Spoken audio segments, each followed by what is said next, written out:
Halo, berjumpa kembali dengan admin di sini. Kali ini admin akan membahas mengenai berbagai faktor pendukung melegendanya sebuah lagu. Berikut ulasan selengkapnya.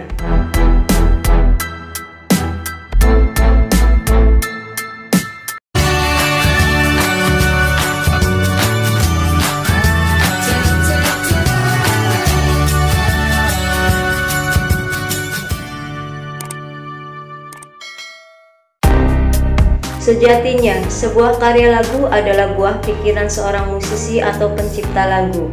Sama halnya dengan penyanyi yang membawakannya. Jarang dari mereka yang mampu memprediksi sebelumnya bila kelak dirinya meninggal dunia. Apakah karya lagu-lagu mereka masih tetap disukai dan diminati? Apakah akan tetap laku di pasaran ataukah akan melegenda? Monumental karya lagu hanya akan dapat dibuktikan melalui proses panjang hasil dari penilaian masyarakat musik itu sendiri. Seperti kata almarhum Chrisye, saya sendiri tidak mengira bahwa panggung musik saya yang lalu akan menjadi sebuah monumental. Dan ia juga tidak tahu apakah lagu yang berjudul Sabda Alam itu akan tetap melegenda bila kelak ia sudah tiada. Namun sebuah upaya untuk membuat lagu yang baik dengan renungan dalam lalu hasilnya akan mendekati sebuah peluang melegenda. Kemungkinan besar itu akan terjadi bila dibandingkan dengan sebuah karya lagu yang bersifat asal-asalan.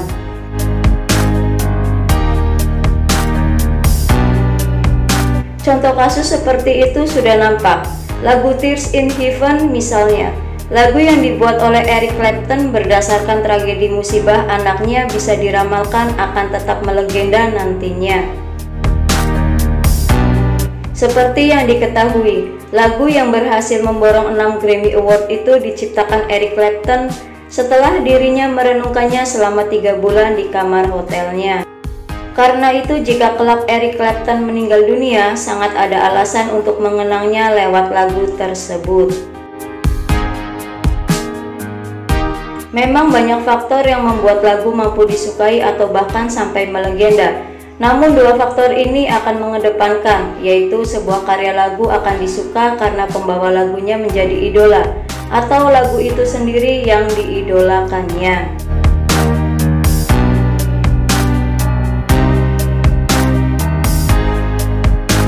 Berangkat dari dasar tersebut, tentu kasus melejitnya lagu Unforgettable-nya Nat King Cole yang telah lama meninggal atau kelak lagu Tears in Heaven-nya Eric Clapton akan berbeda dengan kembali mencuatnya lagu yang dibawakan Elvis Presley, The Beatles, maupun Bob Marley.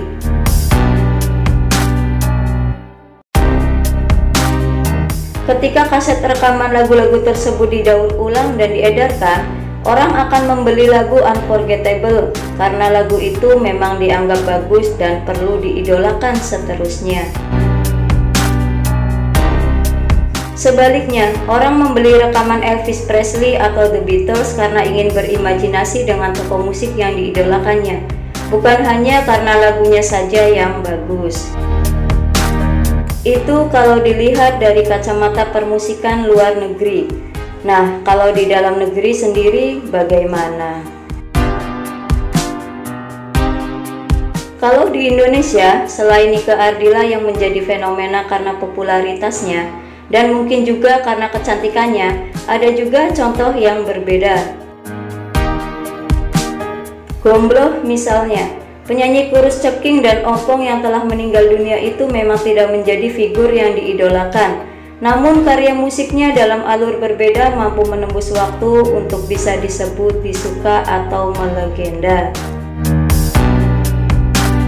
Karya almarhum Gombloh yang berjudul Gebiar-Gebiar dan Merah Putih misalnya, selalu laku terjual kembali bila mendekati event Hari Kemerdekaan Indonesia di tanggal 17 Agustus. Dua lagu tersebut selain juga dijadikan lagu penutup acara musik artis di televisi, bahkan dinyanyikan dan jadi identik artis yang terlibat menjadi duta budaya Indonesia di mancanegara.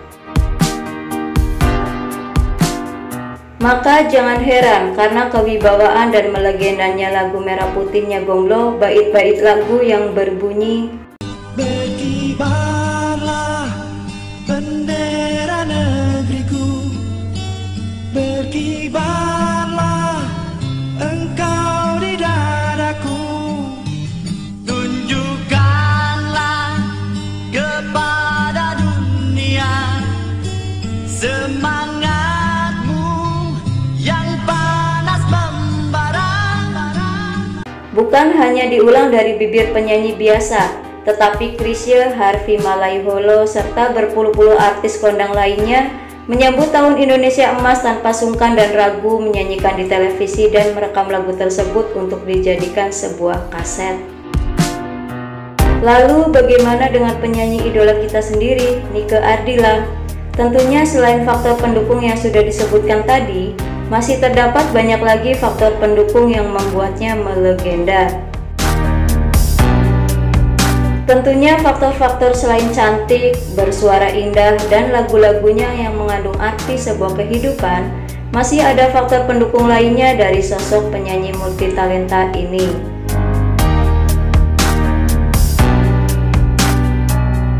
Faktor pendukung itu ialah keramah tamahan dan jiwa sosialnya yang ditinggalkan, dan berbagai karya yang sudah ia torehkan selama berkarir. Sejarah karirnya pun bisa membawa ia menjadi penyanyi yang melegenda hingga kini.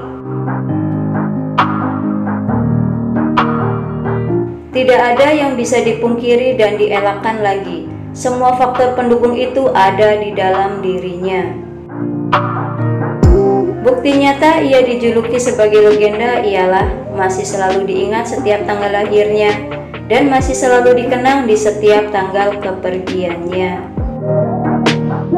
Bahkan sejak kepergiannya pada tahun 1995, setiap tahunnya diadakan ziarah ke makamnya yang dilakukan oleh para penggemarnya, seolah-olah sudah menjadi sebuah tradisi tahunan bagi para penggemar beratnya.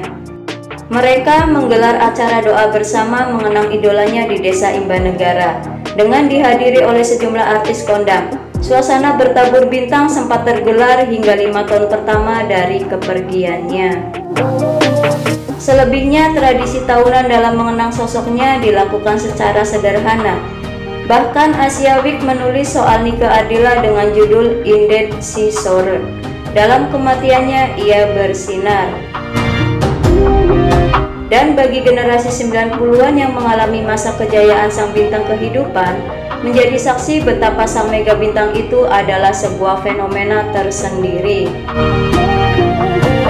Generasi original, generasi pasca wafatnya, dan generasi milenial, semua bersatu dan tergabung dalam Nike Ardilla Fans Club atau yang disingkat dengan NAFC. Selamanya ia akan menjadi fenomena, dan selamanya pula ia akan tetap menjadi sang legenda yang takkan tergantikan dari masa ke masa. Itulah sebuah ringkasan dan catatan tersendiri bagi mereka yang layak disebut sebagai legenda. Karya musiknya, sosoknya, maupun lagu-lagu yang dibawakannya juga akan menjadi legenda. Semoga kisah kali ini menambah informasi dan selalu bermanfaat. Jangan pernah melupakan sejarah, karena dari sejarahlah semua itu tercatat dan bercerita kepada kita semua. Sekian dari admin, terima kasih dan sampai jumpa kembali.